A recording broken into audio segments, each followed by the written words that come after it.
Howard Koch, who's normally a very cool, collected type person, comes up to me and his hands were going up and down like a singer sewing machine. It happened during a quiet, early summer evening press event in Carmel by the Sea, the kind of town that seems stitched together from pages of an old Western novel, fitting for Clint Eastwood, the man whose face practically defines the genre.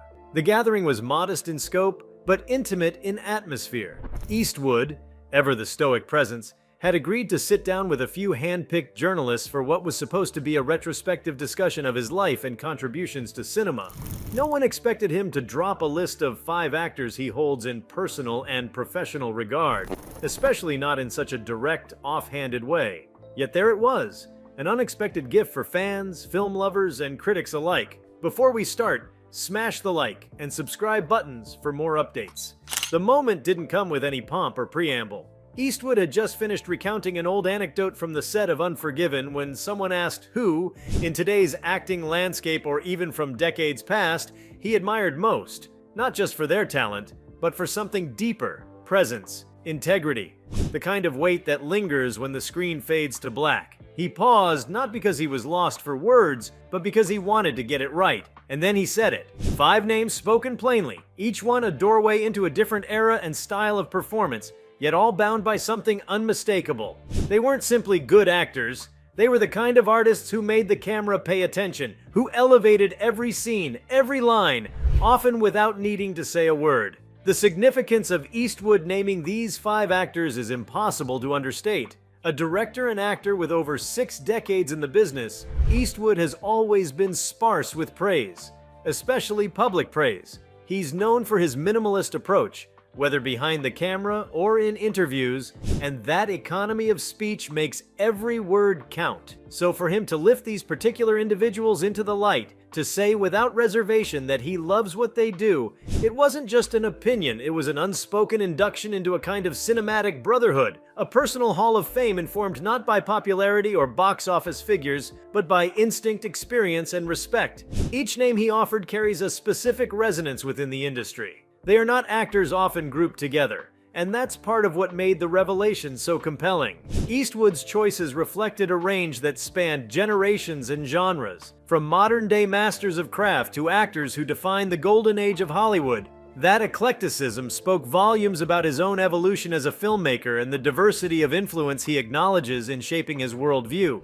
It was like watching a master painter reveal the brushstrokes that he found most inspiring. Not the finished canvases, but the unseen effort behind them. There's something raw and human about an elder statesman of cinema expressing affection in that way. The industry has always been known for its competitiveness and guarded admiration. Compliments are often loaded, political, or simply part of marketing machinery. But when Eastwood talked about these actors, there was no filter of publicity. It felt authentic, the way one might talk about a musician who once pulled them out of a bad year, or a writer whose words found them at the right time. He didn't speak of metrics or career trajectories. He spoke of presence, soul, and that elusive quality that makes a viewer lean forward instead of look away. The press and the audience took in the moment with a kind of hushed reverence. It was not headline theater. It wasn't meant to be, but its impact grew quietly, the way a seed takes root. Conversations spread quickly, not in the explosive tempo of breaking news, but like folklore being retold, interpreted, and passed around by those who understand that meaning often hides in subtlety. People began to revisit the work of the actors Eastwood named, looking for what he saw, trying to catch the angle of light he'd pointed toward.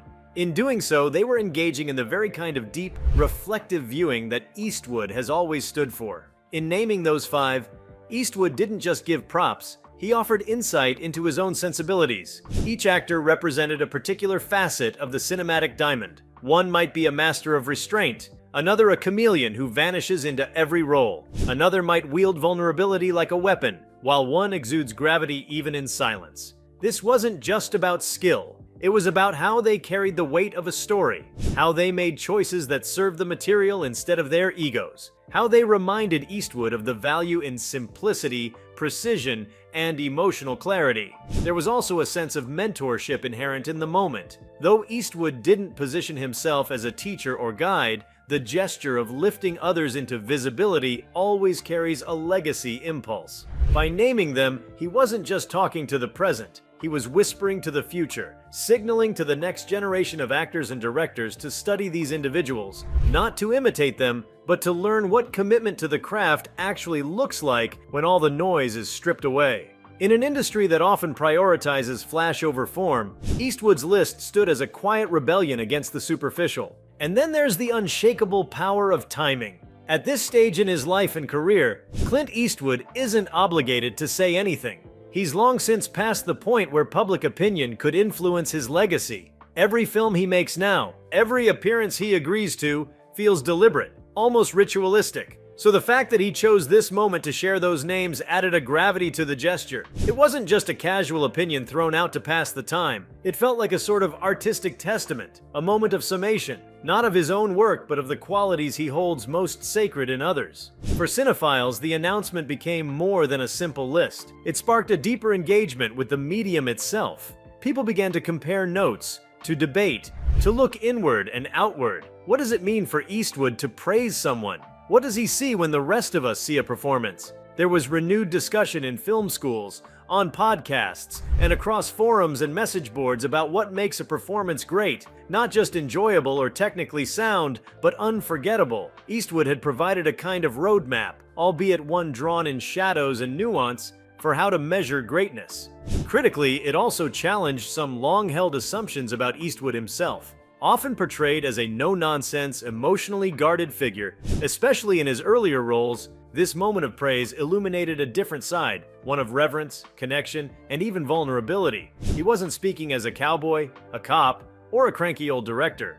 He was speaking as someone who has watched countless performances, who knows what it takes to make a moment real, and who isn't afraid to admit when someone else has done it better than most. That humility, coming from someone whose own resume is towering, gave the moment a rare emotional weight. Industry peers took notice. While there was no need for Eastwood's words to be validated, the ripple effect was undeniable. Some of the actors he named were contacted by reporters, asked for reactions, drawn into the orbit of his praise. Even those who weren't named publicly joined the conversation, sharing their own admiration for Eastwood and what it meant to be noticed by him, even tangentially. It felt like a sudden gust of wind had cleared the fog of routine praise, ushering in a moment of sincere, earned recognition. At the heart of it all, though, was the simplicity of one artist recognizing another. Fame, awards, and critical acclaim often cloud the more personal, intimate truths about artistry. Eastwood cut through that noise with 5 simple names. In doing so, he reminded everyone, audiences and artists alike, of what really matters. Not trends, not hype,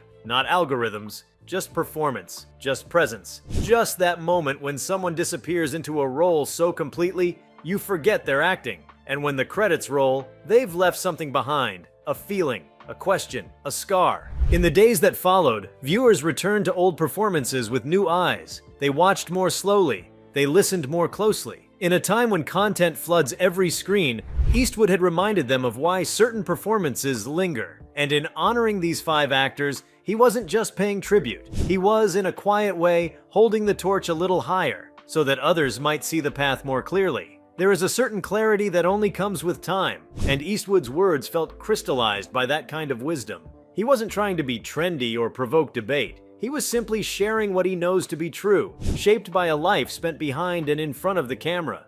That truth landed not with a bang, but with a quiet certainty, like the echo of footsteps across a soundstage once everyone's gone home. As the sun set over Carmel and the room began to empty, the conversation moved on to other topics. Future projects, memories of old collaborators, passing thoughts about where the industry might be heading. But the resonance of those 5 names remained, not as a headline, but as a kind of whisper that stayed behind. Those in the room knew they'd witnessed something rare. Not just a list, not just a moment of appreciation, but a revealing of values from a man who has spent a lifetime embodying his own. The simplicity of the act only made it more profound. There was no campaign, no curated media reveal, just a man, nearing the final chapters of an extraordinary career, taking a moment to acknowledge others in the most sincere way possible. And for those paying attention, it felt like a passing of the torch, not to successors but to ideals, ones that withstand the test of time, acclaim, and change.